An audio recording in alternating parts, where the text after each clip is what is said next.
Hoje é dia 11 de outubro de 2013. Estamos conduzindo a entrevista com o professor José Luiz Domingos. Professor, qual foi a sua trajetória acadêmica, escolar acadêmica, anteriormente aos dias de hoje? Quer dizer, qual foi a sua trajetória escolar e acadêmica? Eu sou natural de Orizona, Goiás, uma cidade aqui a 135 quilômetros de Goiânia. E ainda na minha adolescência mudamos para Goiânia. Eu vim estudar numa escola estadual, escola Professora Olga Mansur, aqui próximo da Pecuária. E aí nós tomamos conhecimento da época da escola técnica, né? Isso aí, início dos anos 80. E me lembro que viemos fazer a seleção, na época escola técnica 1983, haviam 8 cursos técnicos. Fizemos a seleção, não passamos nessa seleção e vimos a possibilidade de ingressar no protécnico, que na época era oferecido para pessoas que eram sindicalizadas na área de indústria. Qual foi o curso que o senhor almejou nesse momento? Telecomunicações. E ficamos um ano, de 1983, no protécnico. Na verdade, 2 semestres, 4 meses, em cada um 8 meses. E o protécnico tinha 6 vagas reservadas em cada um dos cursos que eram oferecidos. Em que consistia o protécnico? O protécnico era um preparatório, até eu diria, até um nivelamento para aqueles alunos que vinham da área de indústria, né? Até pelo perfil da instituição naquela época, que era bem com foco na área de indústria. E você tinha aula de português, aula de matemática e aula de orientação, né? Orientação vocacional. Eu diria orientação vocacional. E era a oportunidade que os coordenadores de curso, acho que na época os coordenadores de curso, algum professor do curso, ia orientar com relação à questão dos cursos que eram ofertados para os alunos poderem fazer a melhor opção, né? E naquela época, dentre as 6 vagas, eu fiquei em quarto. Então, eu fiquei para a segunda chamada de 1984. Efetivamente, eu ingressei no curso técnico em telecomunicações em agosto de 84. Concluí em dezembro de 87. Né? Esse é o meu histórico de nível naquela época era 2º grau, né? De nível 1º grau, 2º grau, integrado ao ensino técnico. E na sequência foi assim, estava sendo ofertado um curso aqui na escola técnica para servidores da escola técnica que não tinham cursos na área de graduação. E o senhor já estava como servidor? Não, na época eu era um aluno que estava recém-formado, né? Estava formando ali naquele ano. E como sobraram vagas, os números de servidores não preencheram todas as vagas, eles fizeram um vestibular para selecionar alunos que estavam concluindo os cursos técnicos para poder completar as turmas desse curso de licenciatura. Aí foi quando nós ingressamos no chamado Esquema 2, né? O Esquema 1 era um curso que voltava para questões de didática, questões de metodologia do ensino. Geralmente para professores que tinham bacharelado e que não tinha formação na área de licenciatura. E o Esquema 2, ele tinha os 2 aspectos. Era para pessoas que não tinham graduação. Foi onde nós inserimos. Qual era a nomenclatura formal dele? Curso emergencial de licenciatura em, no caso, eletricidade. Tinha em construção civil, por exemplo, né? Então, nós fizemos o de eletricidade. E no final a gente optava por três linhas de atuação, né? Dentro da licenciatura. O senhor se recorda de quais eram as 3? Olha, eu acho que eu me lembro de 2. Uma é a parte de circuitos elétricos, a outra instalações elétricas prediais. Tem uma terceira que eu não me recordo.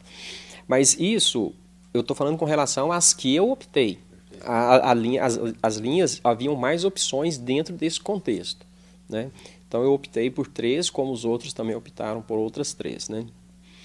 Na sequência, esse curso terminou em 1990, foi um curso, como o nome diz, um curso emergencial, né? Em parceria com o Cefet de Minas Gerais. E você pega, por exemplo, cálculo, né? Cálculo você fazia de uma forma intensiva, em 3 meses você tinha uma carga horária semanal muito grande para você fazer isso de uma forma rápida, né? Aí eu tive a oportunidade de fazer o concurso aqui na escola em 1991, no final do ano, segundo semestre de 91. E em 92 eu tomei posse, dia 10 de fevereiro de 92, há 21 anos atrás. Aí tivemos oportunidade aqui na instituição, eu entrei como 20 horas, né? Tinha atividade fora da escola técnica então. Trabalhava como técnico, atuei como técnico em telecomunicações, na área de telefonia, por 5 anos. E na sequência eu optei por ficar na instituição, né? Ser um professor em regime de dedicação exclusiva e estar vinculado exclusivamente à escola técnica na época. O senhor se lembra em que ano, mais ou menos, o senhor realizou essa opção? Em 93, outubro de 93. E aí então, até eu me lembro que logo na sequência, a gente, assim, eu diria jovem, né, bastante jovem, assumimos a coordenação do curso de telecomunicações e assim, foram coisas que foram acontecendo, de você chegar, de conhecer a instituição, a questão administrativa, então muita novidade, né, muita novidade e encaminhamentos que eu acho que contribuem muito, né, para a bagagem das pessoas, né? Eu acho que é importante as pessoas passarem por essas situações, né, para que elas possam colaborar ou, de alguma forma, trazer as suas contribuições, né, dentro dos vários contextos, né. Agora, posteriormente, o senhor deu sequência também em nível de pós-graduação. Pós-graduação. Foi meados de 93, 94, 95, a Universidade Federal de Uberlândia, através da Faculdade de Engenharia Elétrica, ela fez um convênio com a Escola Técnica para que fosse feita uma especialização. Então, veja, primeiro foi o curso de licenciatura, né? Formou um grupo. Depois eles foram para a especialização. Aí, ao longo da especialização, num entendimento com a faculdade, eles já aproveitaram essa especialização para ser utilizada como os créditos para o mestrado. Então, foi um número considerável de professores que se enveredaram já para o mestrado. Nessa época, foi a época, inclusive, que eu fiquei e que eu assumi a coordenação aqui do curso de telecomunicações. Com o retorno dos colegas, aí eu me desloquei para Uberlândia, em 1996, e permaneci por lá por 1 ano e 10 meses. Foi o período para fazer o mestrado. O senhor concluiu, então? Eu concluí o mestrado em 98, em fevereiro de 98, retornei e depois tive a oportunidade novamente de estar saindo para fazer o doutorado, retornei para Uberlândia em 99. Em 98, o curso de mestrado foi na área de controle e automação.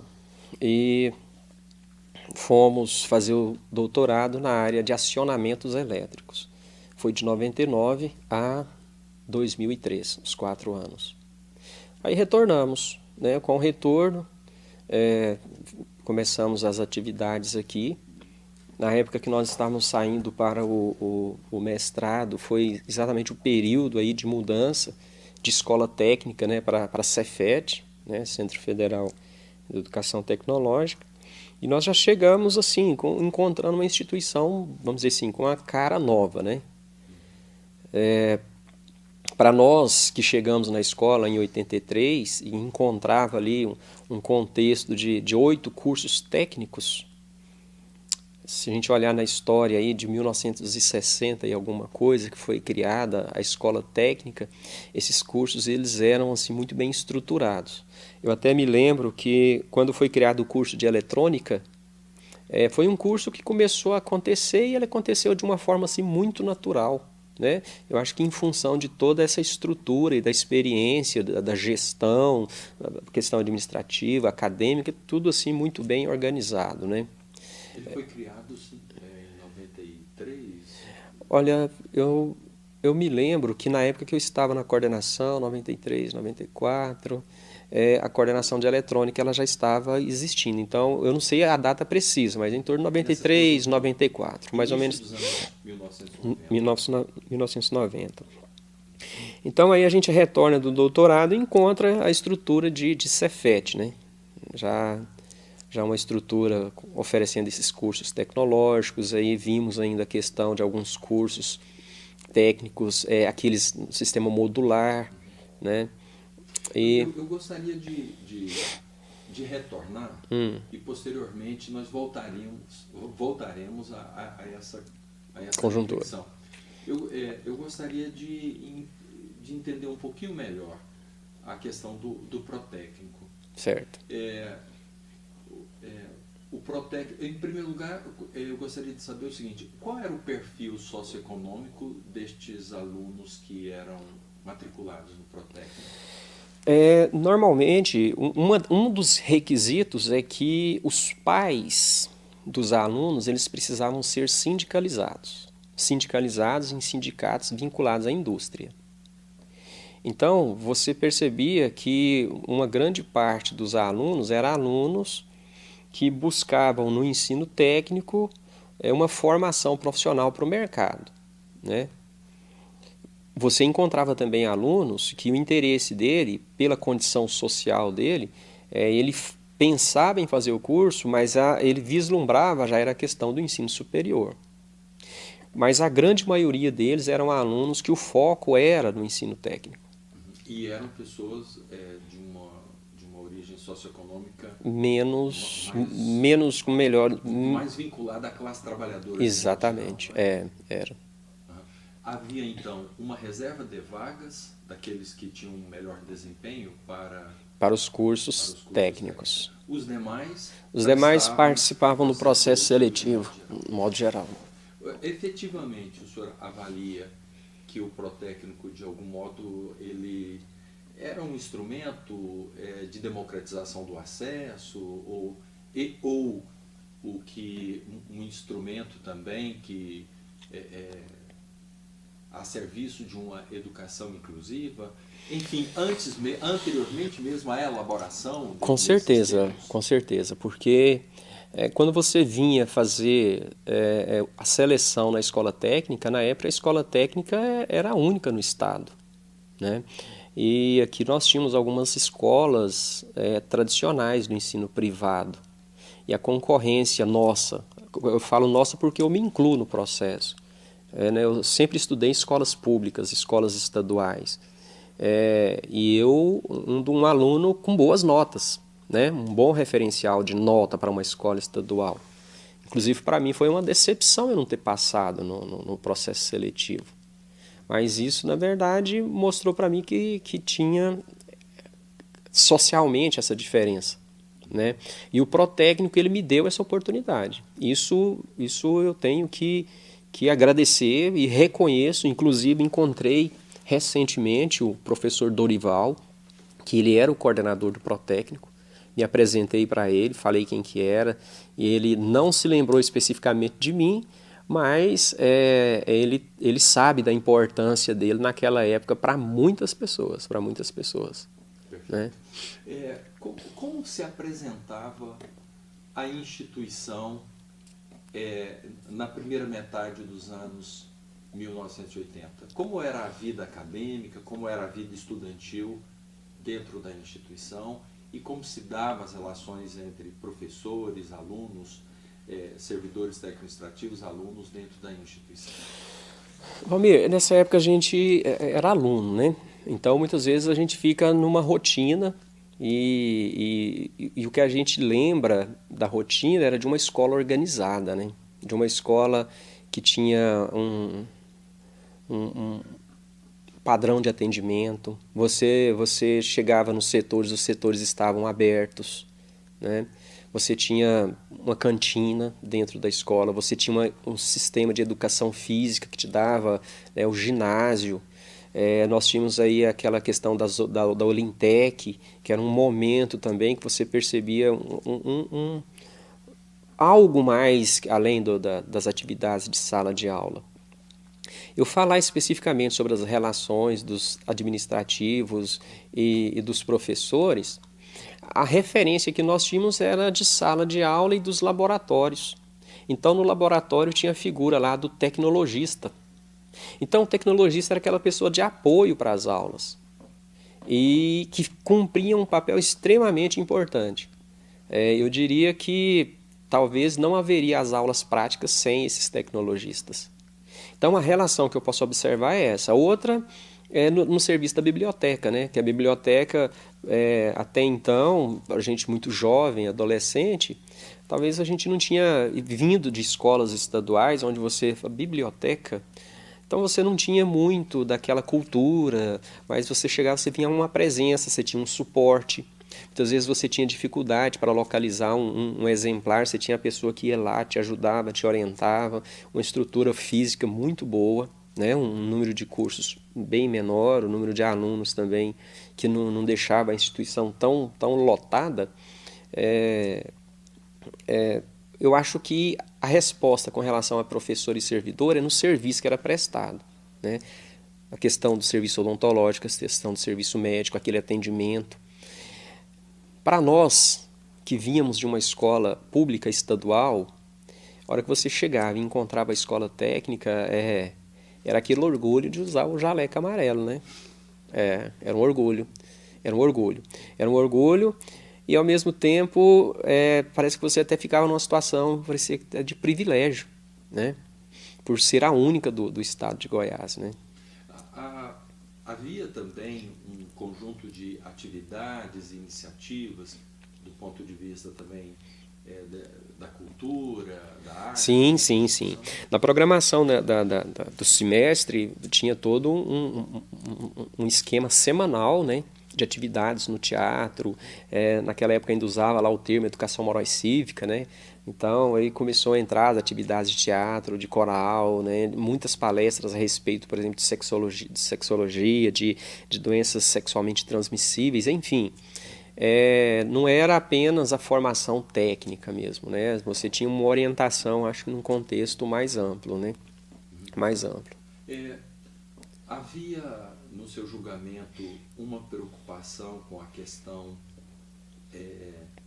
da disciplina, do disciplinamento do estudante, desse estudante futuro trabalhador? Havia uma preocupação com o disciplinamento, o estabelecimento de responsabilidades, hierarquias, enfim, essas relações sociopolíticas, como elas se davam dentro da instituição? A instituição, nós chegamos aqui e a gente já não percebia essa preocupação. Eu me lembro, em certos momentos de discussões na escola, que falava sobre bedel, essas coisas. Não foi da minha época, né? Em 1983 para cá, a gente não percebia isso. Eu acho que a geração, as pessoas naquele momento, era muito tranquilo. A questão da liberdade, a gente sentia que as pessoas também tinham mais... Acho que a vida, por ser mais difícil, que hoje as condições elas são bem mais favoráveis para a população no todo, as pessoas, eu acho que elas já percebiam, parece que elas eram mais amadurecidas, né? Então, dentro da instituição, eu não percebia essa preocupação. O aluno, ele tinha a liberdade que ele tem, ele chegava, podia sair, podia entrar, né? Ele usava um uniforme, um jaleco, depois passou para uma camiseta, mas eu não vejo isso como sendo algo que seria tratado como uma questão de disciplinamento, uma questão de identificação. Mas a gente também começou a perceber uma organização do Grêmio, né? Questão político-estudantil, né? Chegamos num período em que estava O professor Hélio Naves ainda, como diretor-geral do campus, né, estava tendo aí uma certa movimentação.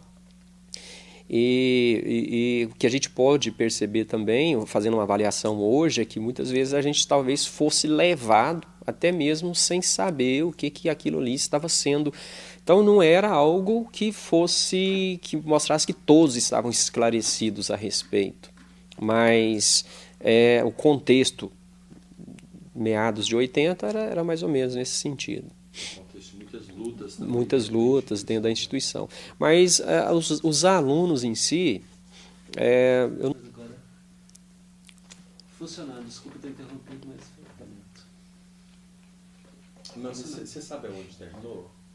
Aonde cortou? aonde Fala. falar?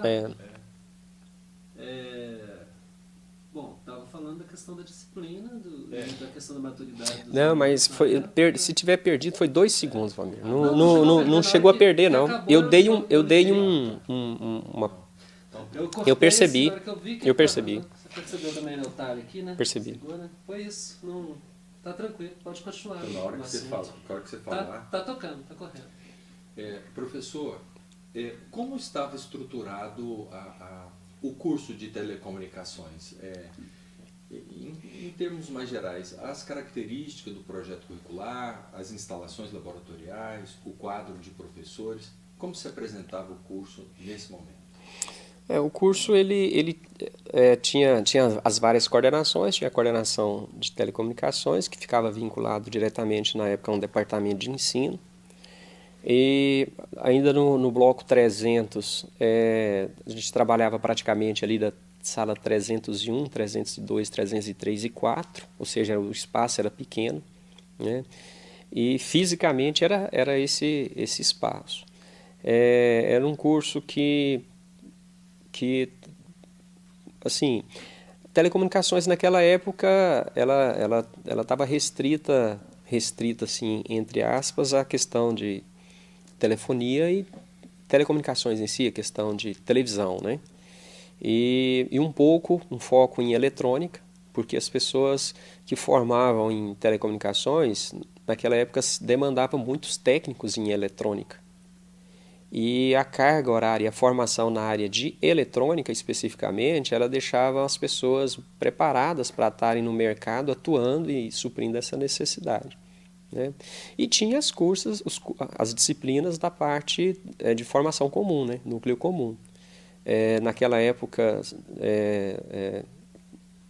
muitos dos estudantes que estudavam no período matutino, eles iam para as universidades, né? Eu diria que a grande maioria, né? E o pessoal que estudava à noite eram aqueles alunos que mais efetivamente iam para o mercado de trabalho. Eu me lembro que no ano que nós formamos, eu comecei estudando de manhã, passei para a noite, para trabalhar, né? Questão de trabalho. E quando nós formamos, a entrada de 20 alunos, a turma formou com 26 alunos, né? Isso não quer dizer que tinha evasão de manhã também estava formando a diferença ali, né? E eu me lembro que até pouco tempo conversava com um colega e desses 26 nós identificamos 19 no mercado, como técnico. Esses alunos que graduavam no matutino terminavam procurando a universidade e se mantinham mais ou menos em áreas correlatas? Ou... Isso era variado, né? Muitos iam para medicina, para direito, né? Outros iam para engenharia elétrica. Boa parte deles para engenharia elétrica. Havia o processo seletivo era bastante... havia uma competitividade concorrência bastante forte. Né? E pesava dentro da instituição um julgamento de que este aluno de telecomunicações era um aluno um tanto quanto diferenciado também dentro da instituição do ponto de vista do seu desempenho acadêmico. O senhor confirma? Confirmo mesmo enquanto aluno e depois enquanto docente. É um curso que, historicamente, um dos cursos mais concorridos aqui na instituição, né? Junto com a eletrotécnica, com edificações. E E assim, hoje nós temos pessoas que estão aí no mercado desde aquela época que é graças à escola técnica, né? Graças à escola técnica. Pois é.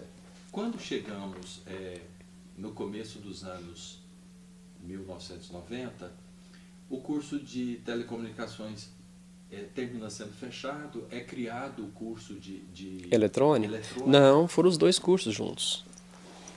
Criou o 9º curso. A escola técnica tinha 8 cursos até então. Mas termina sendo fechado, não? O curso de telecomunicações? Não, não. Ele pode ter acontecido um pouco adiante, mas o curso de telecomunicações e eletrônica, os 9 cursos, eles continuaram, até na época de Cefet.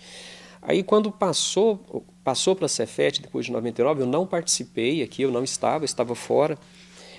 Mas aí entrou aquela questão dos cursos de tecnólogo, entrou a questão de cursos modulares, de cursos subsequentes. Aí eu não tenho assim bem na lembrança com relação à questão de como ficaram os cursos. Mas o de telecomunicações ele permaneceu. O curso de telecomunicações era um curso que ele atendia uma área que efetivamente no estado ela era carente, né? Se nós olharmos as tecnologias daquela época, o curso de telecomunicações ele atendia a parte de telecomunicações, a parte de TV, a parte de transmissão. Na época era Tele Goiás, era Embratel, era Televisão Anhanguera, TV Brasil Central. Isso eu estou falando de grandes. Né? Aí com a chegada dos computadores, aí começou a entrar a questão da automação bancária. Isso era tudo com esses alunos. Né? Por isso que se formava e as pessoas iam para o mercado. O mercado era um mercado que financeiramente os técnicos eram bem remunerados, muito bem remunerados. No seu julgamento, o curso de telecomunicações e posteriormente também o de eletrônica, eles foram capazes de acompanhar as transformações tecnológicas e também as transformações em termos da forma de organização das empresas, o surgimento de novas empresas, a instituição e a oferta destes cursos, afinal de contas, deu conta de acompanhar essas transformações? Valmir, eu sempre falo isso até para os meus alunos hoje, né? Eu acho que hoje o Instituto ele não forma, ele não entrega nenhum profissional, eu estou falando da nossa área, não entrega nenhum profissional pronto, preparado. Ele entrega ele treinável. Ou seja, é um conjunto de informações que ele chega na empresa, independente de qual área seja, dentro das telecomunicações, dentro da eletrônica, e ele chega lá e ele se adequa. Né? Então, mais generalista. Eu não diria nem generalista, porque essa área de atuação ela é ampla. Hoje, até pouco tempo a gente falava em engenharia elétrica. Hoje você fala em engenharia de telecomunicações, você fala de engenharia de controle e automação, você fala de engenharia eletrônica. Naquela época você tinha o curso de telecomunicações que estava atendendo telefonia, atendendo telecomunicações, atendendo antenas e micro-ondas, atendendo automação bancária, tudo dentro das telecomunicações. Então é uma questão do avanço. Eu diria que as pessoas saíam daqui, o quadro de professores que estavam atuando, eram pessoas também que estavam atuando lá fora. Então, nós tínhamos professores atuando na Tele Goiás, nós tínhamos professores atuando na Embratel, professores atuando no Jaime Câmara. Ou seja, eles vinham para cá e passavam para as turmas exatamente o que estava acontecendo lá fora. Né? Exatamente o que estava acontecendo lá fora. Com todas as deficiências de laboratórios que nós temos. Quando eu falo que nós temos, é porque os laboratórios da área de telecomunicações são laboratórios muito caros. E efetivamente, até hoje, não se conseguiu laboratórios que atendam e que são necessários, pela questão de custo e necessidade de investimento. Né? Para que a instituição e a área conseguisse, digamos assim, alcançar a eficácia e eficiência que ela apresentava nos anos 1980, ainda que com deficiências ainda, não é? Mas, por exemplo, essa correlação entre a instituição pública e o mercado, que professores que atuavam no mercado, nas empresas, proporcionava, esse era um fator, dentre outros fatores que, de certo modo, dirimiam essas deficiências, por exemplo. Com certeza, com certeza. Do seu ponto de vista hoje, quais seriam as iniciativas ou as ações que deveríamos, ou que a instituição deveria observar para alcançar esse nível de eficácia e eficiência que ela apresentou no passado? Hoje nós temos um quadro muito bom. Hoje nós temos um quadro em formação. Nós estamos aí num DINTER em andamento. Naquela época os professores eles estavam fazendo cursos emergenciais de licenciatura. Hoje nós temos um quadro praticamente de mestres que estão doutorando no ITA. Eu acredito que o que vai ser necessário hoje é a questão da estruturação física dos equipamentos de laboratório e de pessoal para laboratório. Porque os laboratórios eles precisam de uma atenção especial. E não adianta eu trabalhar apenas e ter a formação dessas pessoas que vão chegar. Eu preciso das condições de trabalho, né? Eu acho que as condições de trabalho são os laboratórios mesmo. Naquela época, como você bem colocou na sua observação, nós tínhamos um quadro de professores que eles estavam atuando no mercado, efetivamente lá no mercado. Agora hoje nós temos um quadro que praticamente são professores de dedicação exclusiva, ou seja, eles estão dentro da instituição. E hoje eles estão dentro de outra instituição, no caso o ITA, que é uma instituição de referência mundial. Só que, a hora que chegam aqui, você não tem essa estrutura. Né? Você não tem essa estrutura. E muitas vezes você apenas com o seu conhecimento, você não tem condições na prática de mostrar aquelas tecnologias. Né? A gente percebe hoje que muitos dos alunos chegam hoje no curso de redes de comunicação no 6º período e falta, é um vazio. Há uma semana eu fiz uma visita técnica com os alunos. Você fala, onde você foi? Eu fui numa estação de tratamento de efluentes. Mas num curso de redes de comunicação? Foi. Fomos lá para nós vermos os dados daquela planta, daquele processo. Ou seja, eles conseguiram ver as coisas com outro olhar.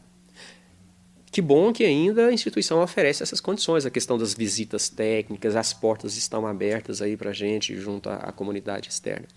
Mas a estrutura de laboratórios ela ainda é deficiente. Eu estou falando assim, muito especificamente com relação a redes de comunicação, onde hoje está começando um curso de engenharia elétrica com foco, com ênfase em telecomunicações. O seu depoimento nos ajuda a compreender um pouco todo esse processo de reconfiguração que a instituição tem vivenciado desde os anos 80. Porque o senhor sinalizou, por exemplo, que nos anos 80 já ocorreram os cursos, não é? Para a qualificação dos professores que possuíam graduação, mas que não eram graduados em licenciatura, os professores técnicos que não tinham nem a graduação superior e nem a licenciatura poderem fazerem os chamados cursos de licenciatura emergencial. Já nos anos 1990, o senhor chamou a atenção para os processos de especialização, depois mestrado, depois doutorado. Né? Então, e nós vivemos um processo de transformação, né, da Escola Técnica em Cefet em Instituto Federal. Portanto, a qualificação docente foi parte integrante desse processo, né? Com certeza. De reconfiguração institucional.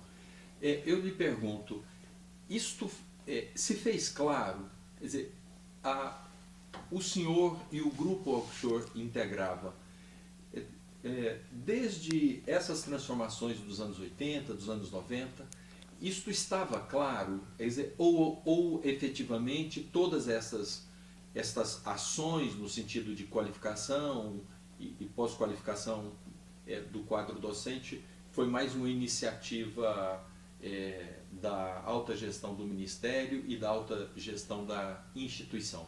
Quer dizer, em que medida efetivamente os servidores docentes tiveram clareza dessas transformações que a instituição vivenciou? Aí eu vou retornar na questão lá do curso emergencial e depois da especialização. Isso aí foi uma iniciativa local, da direção local, de perceber essas possibilidades e estar fazendo esse investimento, né? Então, tanto para o curso de licenciatura, posteriormente para a especialização que se transformou em mestrado. Eu diria que hoje o investimento que tem se procurado, inclusive em nível de doutorado, é em função da questão da carreira. É a carreira. Não é o fato de ser algo vislumbrado pela gestão da instituição.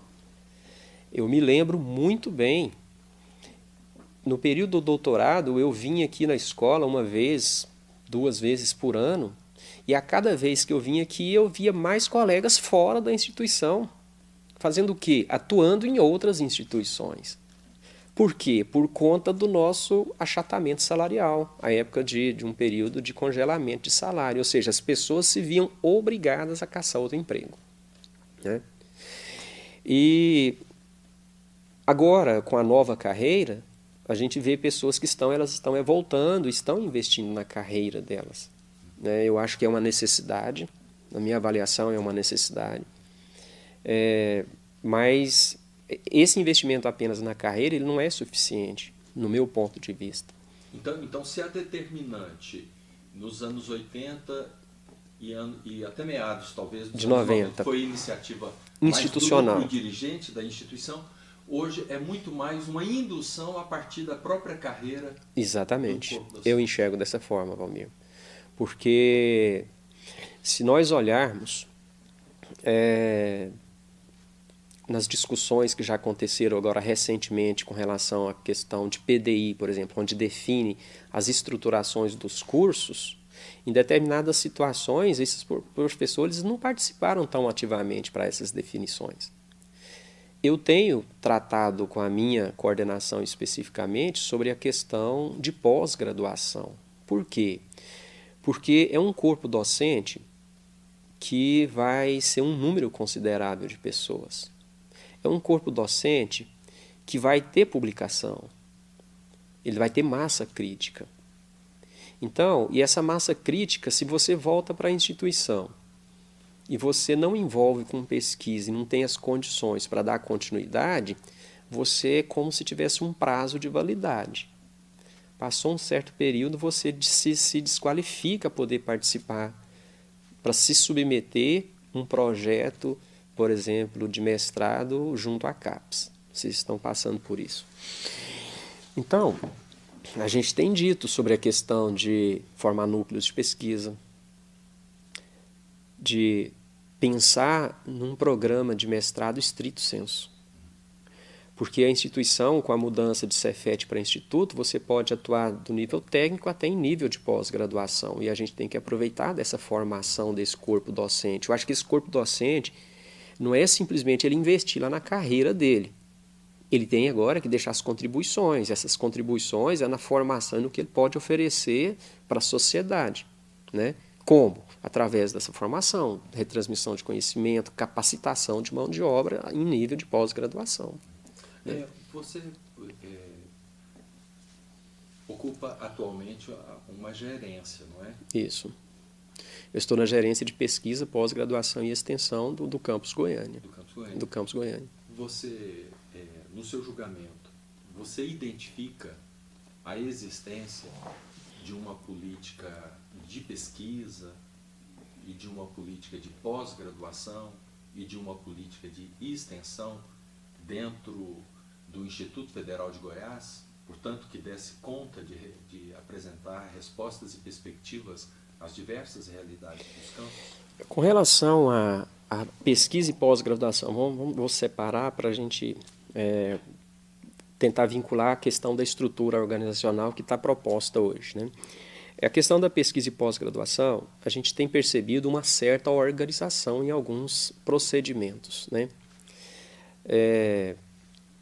Com relação à pesquisa, né? A questão de cadastro de projeto, a questão dos núcleos de pesquisa, a questão do PROAPP, que é o Programa de Incentivo à Pesquisa Docente, a questão de fomentar a participação em eventos para apresentação de resultados. Isso aí são coisas que oferecem condições, né? Só que nós temos uma outra questão que vai ao encontro, vai mesmo de encontro. A escola técnica e o Cefet eram instituições que o que predominava era a questão do aulismo. É o aulismo. Então, o que nós observamos na mudança de escola técnica para Cefet? Que muitos dos cursos superiores de tecnologia, a forma de atuação dos docentes era a mesma da escola técnica, porque eles estavam atuando naquilo lá há 30 anos. Agora você tem uma mudança para instituto. E continua o aulismo, porque isso reflete muito claramente. Eu comento com alguns colegas de trabalho, em especial os administrativos. Como? Olha só, chega um servidor técnico administrativo, a gente pergunta assim, onde é que você trabalha? Eu trabalho lá na GEPEX, lá na gerência de pesquisa. Onde? Lá no COCIE. Em qual horário? Das 7 às 13. Você tem um local que você fica lá? Tenho. Onde? É na mesa, na sala tal, na mesa, lá eu tenho computador, telefone, eu faço atendimento. E o professor? O professor, o que você faz? Eu dou aula. Se eu vier aqui num horário que você não tem aula, onde que eu te encontro? Não, você não tem um endereço. Você não tem um endereço. O que isso representa? Isso representa faltas de condições para aquela pessoa dedicar um tempo. Ele precisa da mesma mesa, por isso que eu falei, sentado ali é a mesa, ele precisa da mesma mesa, ou seja, ele precisa de condições de infraestrutura. O administrativo ele tem, porque ele está ali para prestar um serviço. Então o professor é para dar aula. Aí você anda nos campos do instituto e você percebe que eles foram construídos com essa vertente. Aonde que eu encontro o professor tal? Não, ele está na sala de aula e se ele não estiver na sala, está na sala de conveniência. Então, aí é a hora que você percebe que essa política para pesquisa, ela é tímida, ela é muito tímida. Nós temos aqui hoje um programa de pós-graduação, né, em tecnologia de processos sustentáveis, e a gente participa dele, eu sou professor efetivo desse programa, e hoje nós temos um local de trabalho, é uma sala, temos lá um computador, um espaço para que nós possamos atender os nossos alunos. Um armário para você começar, ou seja, você percebe que as coisas estão acontecendo meio que sob demanda, mas a instituição, eu acho que ela tem que começar a... se justifica muito com relação ao campus Goiânia, com relação ao espaço físico. Dizem que o céu é o limite, né? Essa escola pode crescer para cima. Né? Nós temos espaço para isso. Mas, todavia, esse pecado também se repete nos campos que estão sendo criados agora. Eu estou voltando um pouco no campus Goiânia, porque eu olho a escola, eu falo escola até hoje, sendo um instituto, é porque você passa por fora dela e você enxerga a escola de um tempo atrás. Então você talvez atuar fisicamente em determinados pontos dela é impensável. Mas há pontos sim que você pode, né, crescer e criar essas condições, criar esses espaços. Nós temos aí grupos hoje que estão propondo novos trabalhos, né, novos cursos, e essas condições elas precisam ser oferecidas. Porque se a escola técnica naquela época ela fez o que fez para mim, o que o Instituto Federal de Goiás não pode fazer para muitas pessoas em nível de pós-graduação? Eu tive a grata felicidade de ser convidado por um ex-aluno nosso, veio aqui me convidar para participar da defesa da tese de doutorado dele há 2 semanas atrás. E ele é colega de trabalho nosso hoje. Então, tem vários colegas de trabalho nossos que estão passando por aí, que podem se formar aqui, né? Você focou um aspecto que no seu julgamento é bastante importante com relação à concepção de uma política, né, de pesquisa, pós-graduação, que é, por exemplo, a criação das condições físicas para que os professores possam, por exemplo, realizar atendimento, estudar e tudo mais. Quais são Mas, enfim... Isso reflete em outros aspectos, Valmir. Isso reflete em outros aspectos. Você perguntou agora há pouco que eu estou numa gerência. Estou numa gerência.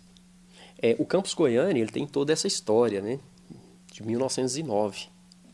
Então, quando você induz determinadas atividades dentro do campus, a gente precisa estar preparado para induzir esses processos.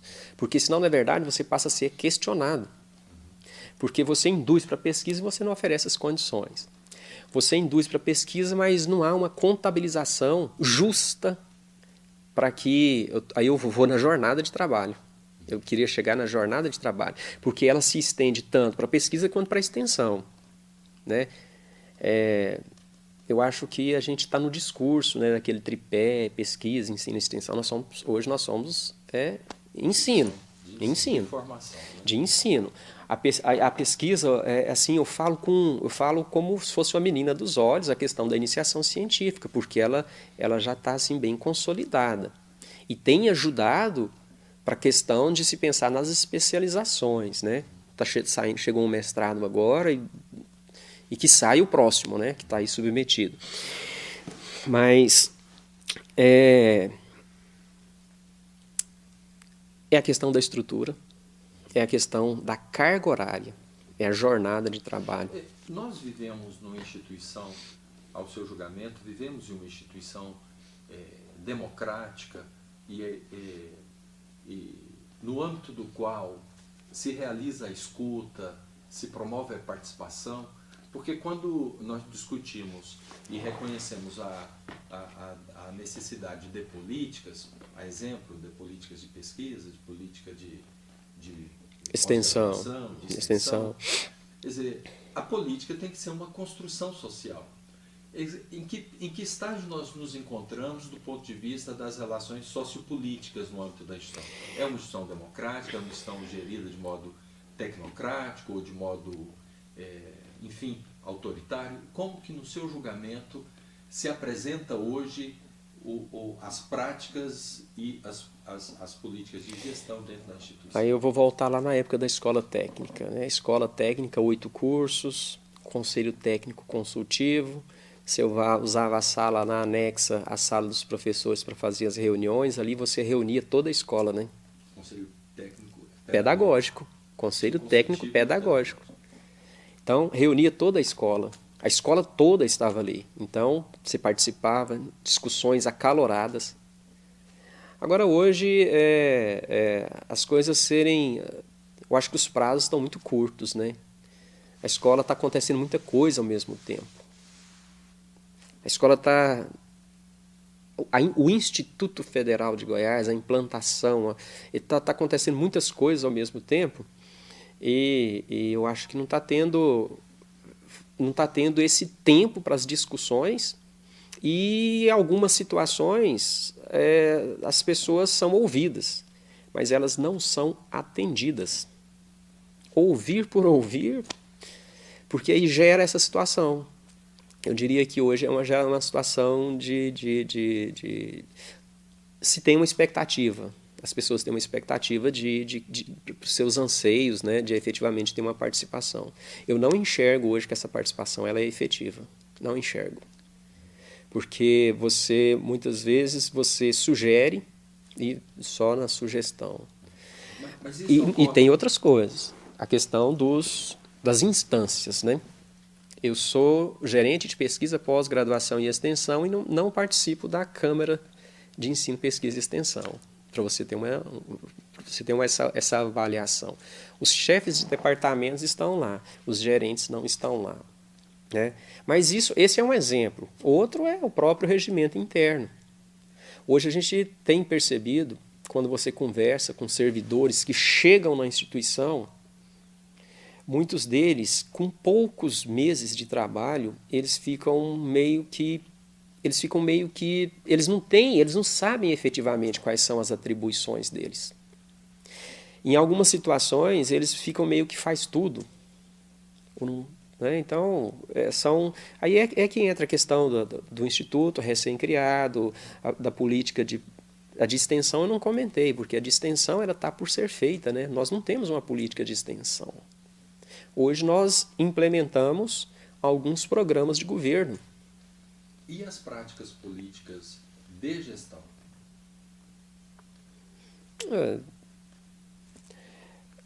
Eu acho que o processo ele tem que acontecer em sentido duplo, né? Você achar que só coloca para as pessoas implementarem, as pessoas elas querem participar. Elas não só querem, elas precisam participar. Se a pessoa ela não se sente partícipe, ela não vai desempenhar o melhor dela, né? E o melhor dela, é aí que está o pior. Porque o melhor dela é porque nós temos um cliente. Aí, de repente, o nosso cliente ele é mal atendido.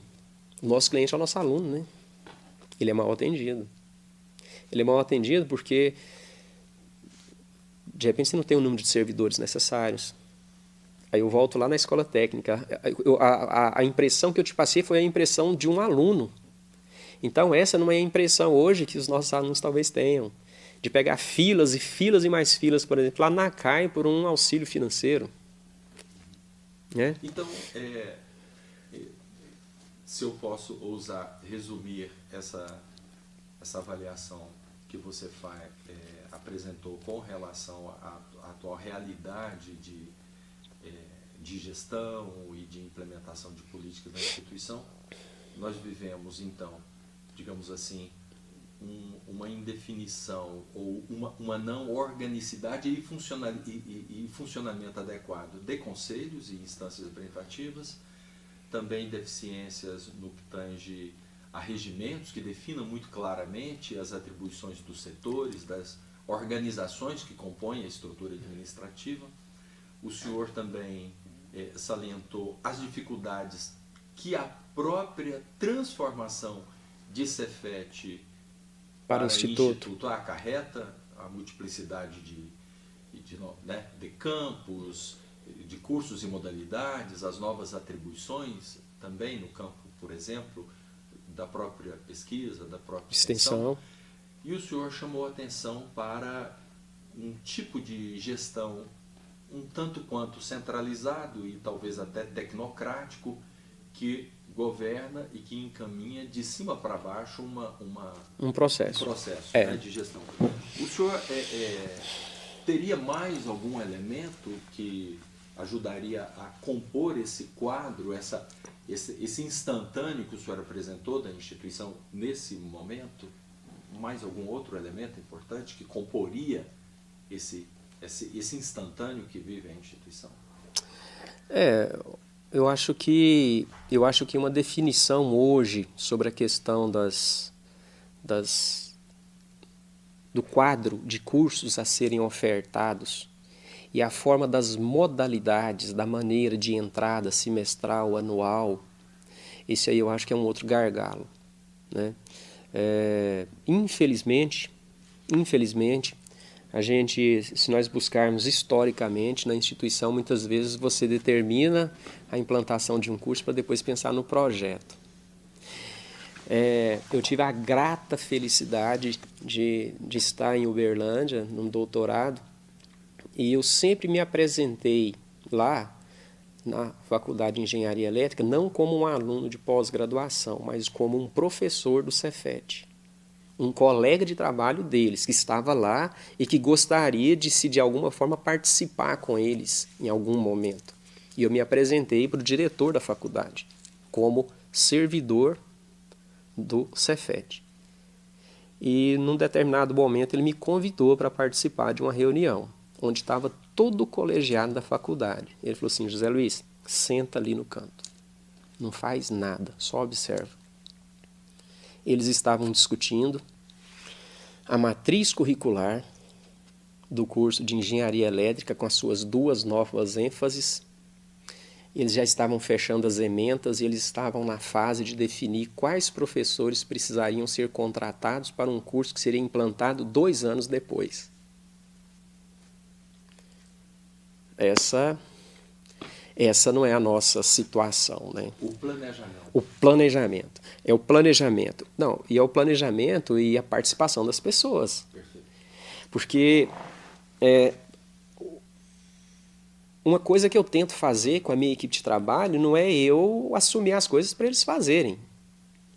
É deles se enxergarem dentro do contexto, é eles verem que o atendimento dele, um aluno chegar lá e não encontrar a gerência aberta agora, ele perceber que aquilo ali nós não estamos dando resposta para o nosso cliente. Então, chegar planejado para executar, para depois eu ver que o que a outra pessoa planejou por pessoas que desconhecem, é complicado. É complicado, muito complicado. Eu gostaria então de encaminharmos então para o encerramento e gostaria de lhe perguntar se o senhor possui uma imagem futuro dessa instituição. Qual é a perspectiva, qual é a imagem futuro que o senhor cultiva, que o senhor acalenta com relação a essa instituição? O que o senhor gostaria de presenciar que ela se transformasse em termos de médio e longo prazo? Eu gostaria que ela efetivamente fosse uma escola, uma instituição, um instituto federal que as pessoas desejassem estar aqui hoje, né? E, infelizmente, muitas pessoas costumam chamar a gente de saudosista, né? Só de saudosista, muitas vezes com uma certa, né, situação. Mas, olha, o Instituto Federal de Goiás, ele tem condições e pode oferecer o que de melhor há, tanto em ensino técnico, em nível de graduação, quanto em pós-graduação. Eu acho que é uma questão de visão, é uma questão de estruturação. Nós estamos aí criando esses tantos campos e eu não tenho uma sala para receber o professor, né? Eu não tenho esse ambiente. Eu, pessoalmente, hoje eu sonho com um programa de pós-graduação na minha área. Você fala na sua área, você está num programa de pós-graduação e não é na sua área. Não, eu formei um programa de pós-graduação em engenharia elétrica, doutorado em engenharia elétrica na área de acionamentos elétricos. Hoje eu estou num programa de tecnologia de processos sustentáveis da área interdisciplinar. Nós entramos nessa para quê? Para que a gente possa fazer uma instituição que ela avance, que eu tenho que apresentar algum retorno, né? Se eu não for apresentar esse retorno aqui, que eu apresente ele para a sociedade que seja em outra instituição, mas eu tenho que apresentar um retorno que seja aqui. Eu acho que a instituição ela tem que aproveitar de todos que estão se especializando. Muitas vezes as pessoas fica no ar, fica parecendo que não, mas agora ele vai querer dar aula só em nível de doutorado, Não, nós damos aula, nós orientamos iniciação científica, mas o que nós queremos são as condições, deixa as pessoas fazerem, né? Deixar as pessoas fazerem as coisas acontecerem. Eu vejo cursos de graduação, normalmente os bons cursos de graduação têm vinculado a eles uns bons programas de pós-graduação, né? Os programas de pós-graduação, eles refletem lá nos cursos de graduação. O professor que tem pesquisado, tem participado das conferências, você já imaginou ele dando aula no primeiro período, lá no curso de graduação, que o aluno, olha com quem que eu estou trabalhando. Eu vislumbro isso ainda para o Instituto. Não sei em qual geração. Não sei em qual geração, porque nós temos que amadurecer muito para isso acontecer. Eu acho que não vai ser na minha, não. Eu acho que eu vou me aposentar ainda e não vou ver isso aqui nessa instituição. Infelizmente. Infelizmente.